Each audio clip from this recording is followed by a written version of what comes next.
Hello मंडळी, कसे आहात सर्व? स्वागत आहे तुमचं माझ्या यूट्यूब चॅनलमध्ये. आज मी दाखवणार आहे तुम्हाला आलू आणि साबुदाण्याची चकली. ॲक्च्युली आमचं हे वेळेवर ठरलं.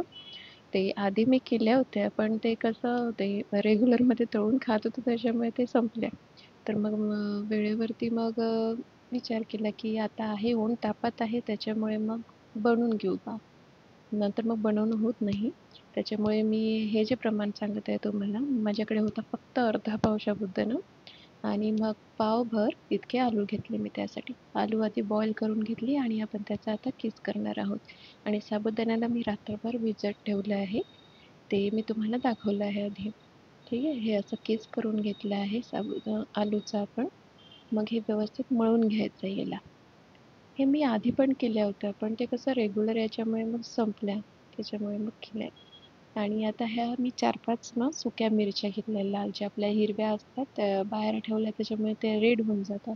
तर मिरची आणि जिरं याची मी पूड करून घेणार आहे. अगदी बारीक नाही, पण मिक्सरला एकदा फिरवून घेणार आहे.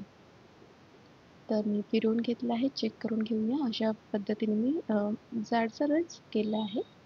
तर हे बारीक झाल्याच्या नंतर आपल्याला मग हे वापरायचं आहे असं. त्यासाठी मी एका गंजामध्ये 1 ग्लास जवळपास पाणी घेतलं आहे.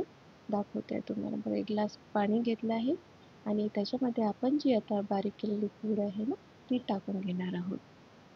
तुम्हाला जर वाटत असेल तुम्ही हिरव्या मिरच्या पण टाकू शकता किंवा हिरवी मिरचीची पण पेस्ट केली तरी पण चालेल.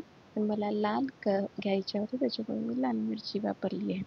आणि याच्यात चवीपुरतं मीठ. मीठ थोडं प्रमाणापेक्षा कमी घातलं तरी चालेल.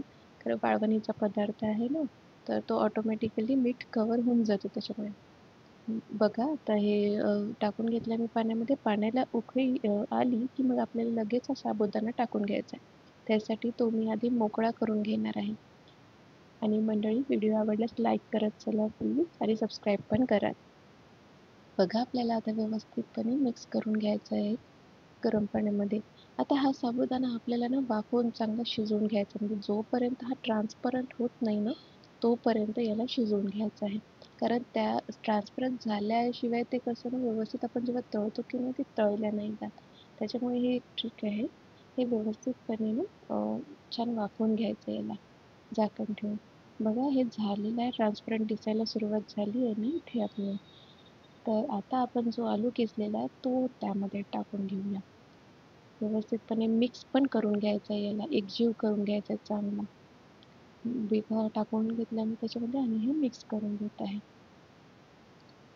हा पदार्थ तसा तर आपण भरपूर दिवस खाऊ शकतो, पण आमच्याकडे ना हे पटापटच संपतात हे.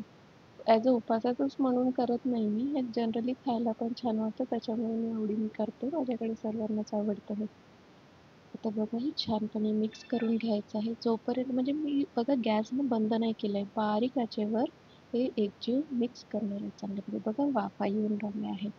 अशा वाफा येत असल्या की म्हणजे शिजू द्यायचं आहे. म्हणजे हे मिश्रण जे आहे ना ते नरम पण पडतं आणि छान पद्धतीने शिजलं जातं.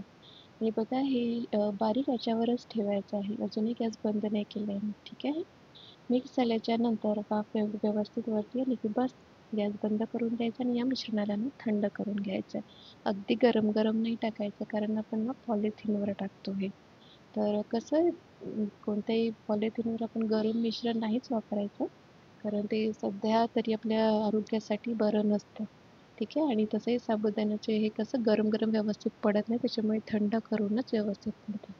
आता मी हे सोऱ्यात भरून घेतलं आहे मिश्रण थंड केलेलं, आणि हे एक-एक करून आपल्याला सगळ्या चकल्या पाडून घ्यायच्या आहे. आणि आता कसं सध्यात म्हणजे 4-5 दिवस झाले व्यवस्थित ऊन तापून राहिली ना, कडक ऊन तापते त्याच्यामुळे ह्या चकल्या करायची हिंमत केली मी. नाहीतर कसं जून महिना म्हटलं की मग पावसाला लगेच सुरुवात होते. त्याच्यामुळे जरा थोड्याच प्रमाणात केल्या, पण मग करून बघितल्या.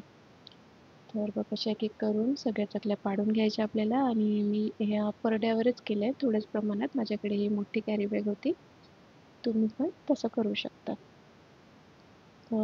मग परड्यावर व्यवस्थित होत नव्हतं, वर-खाली होत होतं. त्याच्यामुळे मग मी ना खालीच पाडून घेतलं. म्हणजे खाली व्यवस्थित ती आपली पॉलिथिन अंथरली आणि त्याच्यामुळे मग थोडं-थोडं करून घेतलं आहे. मी तुम्हाला दाखवणारच आहे. बघा अशा पद्धतीत.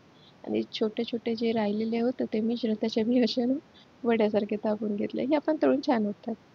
तर बघा अशा पद्धतीने आपलं हे रेडी झालं. याला मी चांगलं 2 दिवस उन्हात वाळवून घेणार आहे. कारण याला ऊन चांगली पाहिजे आणि वाळवून घेतल्यानंतर मी दाखवते की कशा झाल्या आहेत. बघा ह्या अशा पद्धतीने झाल्या आहेत. आता मी तळून दाखवते की कशा होणार आहेत.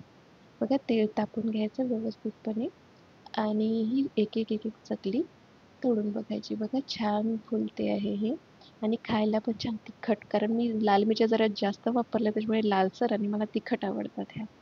तर मी अशा पद्धतीने सगळ्या चकल्या करून घेणार आहे.